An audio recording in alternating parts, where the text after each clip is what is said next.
हाताला असणारी अवस्था जर आम्ही पाहिली, काल झालेला आम्ही पाहतोय काश्मीरचा जो हल्ला झाला, 28 लोक मृत्युमुखी पडले, 2 लोक आले आणि दोघांनी 28 लोकांना मारलं. त्यांना तर मला वाटते टोपी समोर आणून चिथळ्या करून टाकल्या पाहिजे. पण दुसरी जबाबदारी या देशातल्या चौकीदारांना स्वीकारलेली पाहिजे का?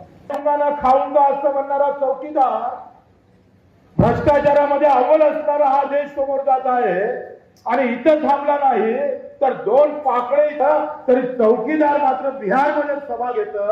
त्याचाही निषेध झाला पाहिजे, त्याचाही निषेध झाला पाहिजे.